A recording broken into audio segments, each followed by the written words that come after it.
Good morning students. जैसा कि आप जानते हैं कि हम मौर्य कला के बारे में पढ़ रहे थे और इस टॉपिक के अंतर्गत आपको मैंने 3-4 चीज़ें बताई थी। एक तो मौर्य कला में जो नए नए नगरों की स्थापना के बारे में बताया था। आपको मैंने स्तूपों के बारे में बताया था। इसके अतिरिक्त स्तंभों के बारे में, खासकर अशोक के जो स्तंभ थे। और इसके बाद आज जो हम डिस्कस करेंगे कुछ और पॉइंट्स हैं कला के बारे में, और उसके बाद फिर नेक्स्ट टॉपिक हम लोग डिस्कस करेंगे। तो देखिए, स्तंभ और स्तूप के बाद जो एक नया पॉइंट जो आज हम डिस्कस करने जा रहे हैं वो है गुफाओं के बारे में। गुफा चित्रकारी या गुफा का जो गुफा कला जिसे बोलते हैं, केव आर्किटेक्चर, वो किस प्रकार की थी। तो देखिए, जैसे कि आप जानते हो शायद कि मौर्य काल में जो शासक हुए उनमें से कुछ तो बौद्ध धर्म के अनुयायी थे, कुछ जैन धर्म के अनुयायी थे। जैसे चंद्रगुप्त मौर्य के बारे में शायद मैंने आपको बताया था कि जीवन के अंतिम वर्षों में चंद्रगुप्त मौर्य जैन धर्म में परिवर्तित हो गया था और जैन परंपरा के अनुसार ही उसने अपने प्राण त्यागे थे। तो देखिए, जैन भिक्षुओं के निवास के लिए मौर्य काल में 7 गुफाओं का निर्माण करवाया गया था। ठीक है, जैन भिक्षुओं के निवास के लिए यानी उनका आवास के लिए मौर्य काल में 7 गुफाओं का निर्माण करवाया गया था। इनमें से 4 गुफाएं जो थी ये सम्राट अशोक द्वारा बनवाई गई थी, और ये बनवाई थी उसने बिहार में जो एक स्थान है गया, जिसे बौद्ध गया के नाम से हम जानते हैं, आज प्रसिद्ध है। गया के पास बारबर की जो पहाड़ियां थी वहां पर उसने 4 गुफाओं का निर्माण करवाया था उन 7 में से। ये क्वेश्चन अक्सर कॉम्पिटिटिव एग्जाम में भी पूछा जाता है। ये जो आप एसएससी वगैरह के एग्ज़ाम देते हो या आईएएस के एग्ज़ाम देते हो, एचसीएस वगैरह के देते हो, अक्सर ये पूछा जाता है कि अशोक ने जो गुफाएं बनवाई थी, 4 गुफाएं, वो कहाँ बनवाई थी। तो ये बारबर की पहाड़ियों में, जो कि गया के समीप स्थित है। और बाकी जो 3 गुफाएं हैं, बाकी 3 गुफाओं का निर्माण अशोक के पोते दशरथ ने नागार्जुन की पहाड़ियों में करवाया था। ठीक है, there were a total of 7 caves, Jain caves, जैनियों के निवास के लिए। तो इनमें से 4 जो गुफाएं हैं उनका निर्माण अशोक ने करवाया था गया के पास बारबर की पहाड़ियों में, और बाकी जो 3 हैं उनका निर्माण अशोक के पोते दशरथ ने जो है वो नागार्जुन की पहाड़ियों में करवाया था। इन गुफाओं को चट्टान काटकर बनाया गया था। इन गुफाओं को बहुत चमकदार बनाया गया था। उनकी जो चमक है वो काबिले तारीफ है। और इन गुफाओं में जो प्राचीनतम है वो सुदामा की गुफा है, Sudama caves, they are very famous, जिसमें अशोक का एक अभिलेख भी है। ठीक है, तो हमें पता लगता है कि अशोक ने अपने शासनकाल के 12वें वर्ष में ये सुदामा की जो केव है, गुफा है, इसका निर्माण करवाया था। अशोक के अभिलेख से ही हमें उसके ये गुफा निर्मित करने के वर्ष के बारे में हमें पता लगता है। अशोक द्वारा बनवाई गई गुफाओं में लोमश ऋषि की जो गुफा है वो सबसे ज्यादा प्रसिद्ध है, लोमश ऋषि केव। ठीक है, इसके जो द्वार हैं वो अलंकृत द्वार हैं। नागार्जुनी गुफाओं में गोपी गुफा सबसे बड़ी गुफा है। इसका आकार 44 गुणा में 119 फुट है। ठीक है, तो कहने का अर्थ ये है कि मौर्य काल में गुफा कला के क्षेत्र में भी जो है व्यापक उन्नति हुई। गुफाओं की चमक आज भी बरकरार है और ये बहुत ही सराहनीय है। इसके बाद हम बात करते हैं मूर्ति कला की। तो मूर्तिकला का भी अद्वितीय विकास हुआ मौर्य काल में। अशोक के काल में गुफा के अशोक के काल में चुनार के पत्थरों से निर्मित पशुओं, यक्ष, यक्षिणियों और मनुष्य की बहुत सी मूर्तियां हमें प्राप्त हुई हैं। चुनार जगह का नाम है बिहार में, जहाँ से पत्थर उपलब्ध होता है। तो वहाँ के पत्थर से हमें पशुओं की मूर्ति, यक्ष, यक्षिणियों की मूर्ति और मनुष्य की बहुत सी मूर्तियां प्राप्त हुई हैं। इसके अतिरिक्त अशोक के जो स्तंभ बने थे, अशोक के जो स्तंभ मिले हैं, मैंने आपको बताया कि अशोक के स्तंभों का जो मस्तक है, मस्तक के ऊपर कोई ना कोई मूर्ति, आकृति बनी हुई है, ठीक है ना।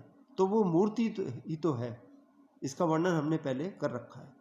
इसके अतिरिक्त भी हमें मौर्य काल की बहुत सी अन्य मूर्तियां प्राप्त होती हैं। ये जो मूर्तियां हैं, इनमें खास बात ये है कि भद्दापन नहीं है इनमें बिल्कुल। मूर्तियां बिल्कुल साफ सुथरी, बहुत अच्छे ढंग से बनी हुई जो है मूर्तियां हैं। इनकी बारीकी, मतलब इनकी सफाई देखने लायक है। बहुत ही हाथ की सफाई जो है इन मूर्तियों में देखने को मिलती है। मतलब इनकी जो फिनिशिंग है वो बड़े गजब की फिनिशिंग है। इनमें जो है हमें दीदारगंज एक जगह है पटना में, दीदारगंज से हमें यक्षिणी की मूर्ति प्राप्त हुई है। इसी तरह से मथुरा से हमें यक्ष की मूर्ति प्राप्त हुई है।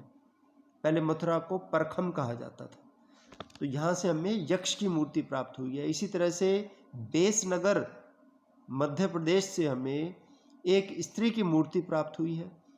सारनाथ से भी हमें 2 पुरुषों की मूर्ति प्राप्त हुई हैं, जो कि कला की दृष्टि से जो है बहुत सर्वोच्च किस्म की है, ठीक है। तो ये बात होगी मूर्ति कला की। अब आखिरी जो पॉइंट है मौर्य कला के अंतर्गत, वो है आभूषण बनाने की कला, यानी आर्ट ऑफ ज्वेलरी। तो देखिए, आभूषण कला में भी बहुत निपुण थे। सोने, चांदी, तांबे, तीनों प्रकार के उस समय आभूषण बना करते थे। सोने के सिक्के भी बनाए जाते थे। सोने के सिक्कों को उस समय स्वर्ण कहा जाता था, चांदी के सिक्के को पण कहा जाता था और तांबे के सिक्के को मश्क कहा जाता था। इन सिक्कों पर बहुत से मनुष्यों, पशु पक्षियों, सूर्य, चंद्रमा, पहाड़ और वृक्ष जो है हमें चिन्हित या अंकित मिलते हैं। और ये सभी चिन्ह जो है ठप्पों द्वारा बनाए जाते थे। ठप्पे होते थे हर एक इसके, तो उनके द्वारा बनाए जाते थे। बाकी आभूषण जो है इन्हीं के बना करते थे। सोने, चांदी, तांबे के आभूषण हमें प्राप्त होते हैं। तो कुल मिला के स्पष्ट है कि मौर्य काल में कला के क्षेत्र में जो विकास हुआ, उसने मौर्य काल को भारतीय इतिहास में हमेशा के लिए अमर बना दिया। मतलब युग प्रवर्तक है जो मौर्य काल है। सही मायने में जो कला की जो शुरुआत है वो मौर्य काल से ही मानी जाती है। तो ये क्वेश्चन आप तैयार कर लीजिए। इसके बाद आपके पहली यूनिट में जो अगला टॉपिक हम पढ़ेंगे, मौर्य काल के चैप्टर में आपके पास 2 टॉपिक बचे हैं, और वो है अशोक की धम्म की नीति और मौर्य साम्राज्य के पतन के कारण। तो पहले अशोक की धम्म की नीति के बारे में हम डिस्कस करते हैं, और ये क्या थी अशोक के धम्म की नीति से आपका क्या अभिप्राय है, अशोक के धम्म के क्या क्या सिद्धांत थे, और अशोक की धम्म की नीति के साम्राज्य की नीति पर क्या प्रभाव पड़े। तो आप ये देखिए कि अशोक का नाम केवल भारतीय इतिहास में प्रसिद्ध नहीं है। अशोक का नाम कलिंग के युद्ध के कारण प्रसिद्ध नहीं है, बल्कि अशोक का नाम विश्व इतिहास में उसके द्वारा चलाए गए धम्म, DHAMMA, ध आधम पूरम, धम्म की नीति के कारण वो पूरे विश्व में प्रसिद्ध है। इसका कारण क्या है? वास्तव में वो विश्व का पहला ऐसा शासक था जिसने पहली बार जन कल्याण के बारे में और लोगों के नैतिक उत्थान के बारे में सोचा और जीवन पर्यंत प्रयास किया। ये सबसे बड़ी विशेषता है अशोक की।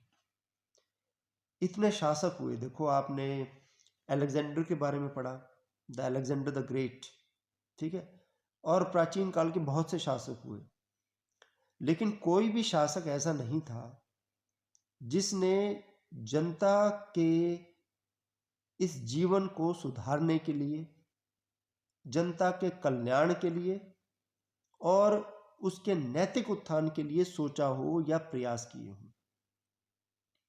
जैसे कि आप जानते हो कि अशोक ने कलिंग का जो युद्ध किया था, उस युद्ध के पश्चात उसने बौद्ध धर्म को अपना लिया था, लेकिन अशोक अपना धर्म, बौद्ध धर्म, अपनी प्रजा पर थोपना नहीं चाहता था।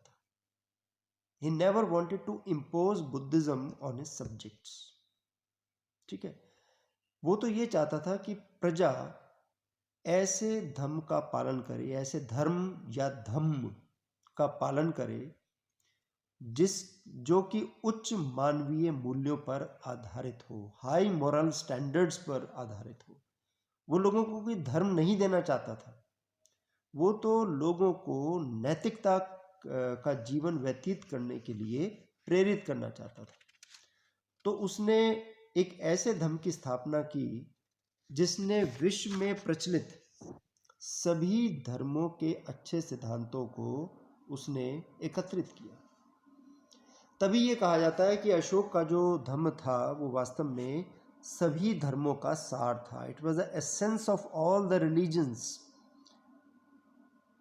तमाम जो धर्म उस समय प्रचलित थे प्राचीन काल में, अशोक के समय में जितने भी धर्मों के बारे में वो जानता था, चाहे वो जैन धर्म हो, चाहे बौद्ध धर्म हो, चाहे हिंदू धर्म हो, ठीक है, उन सभी धर्मों के मुख्य और आकर्षित करने वाले सिद्धांतों को उसने एक तरफ कर लिया और सभी धर्मों के मिश्रण से एक नया धम्म, एक नया नैतिक सिद्धांत दिया लोगों को, जिसे धम्म कहा गया, ठीक है। इसलिए इसको कहते हैं कि ये सभी धर्मों का सार था। It was the essence of all the religions that were prevalent during that time. एक प्रसिद्ध इतिहासकार हैं जिनका नाम है डॉक्टर रोमिला थापर। अनेक पुस्तकें उन्होंने लिखी हैं और अगर आप आगे एमए करेंगे तो आप ज़रूर उनकी पुस्तक पढ़ेंगे। डॉक्टर रोमिला थापर का ये मानना है कि अशोक के लिए धम्म व्यावहारिक जीवन का एक ऐसा मार्ग था, व्यावहारिक जीवन का मार्ग मतलब प्रैक्टिकल लाइफ कैसे जीनी है उसका एक मार्ग था वो, जिसे उसने अपने परिचित दार्शनिकों के नैतिक उपदेशों और संभवतः अपने जीवन के अनुभवों से प्राप्त किया था। मतलब जो अशोक ने अनुभव किया था अपने जीवन में और जो उसने दार्शनिकों को सुना था, उन सारे सिद्धांतों को उसने इकट्ठे कर लिया। ये एक श्रेष्ठतम सामाजिक नैतिकता और नागरिक उत्तरदायित्व की भावना पर निर्भर था कि नागरिकों के प्रति उसका उत्तरदायित्व है। जैसे कि वो ये कहा करता था कि all men are my children, सभी मनुष्य, सभी प्रजा मेरी संतान है। तो संतान के लाभ के लिए, संतान के कल्याण के लिए वो ये कार्य करना चाहता था। एक अन्य इतिहासकार कहते हैं कि विश्व के आरंभ होने से पहले से लेकर अब तक इससे अधिक धार्मिक सहनशीलता के सिद्धांत को प्रचलित नहीं किया गया था। मतलब धार्मिक सहनशीलता आप देखिए कि सारे धर्मों को मिलाकर एक नया नैतिक नियमों का धम्म तैयार करना।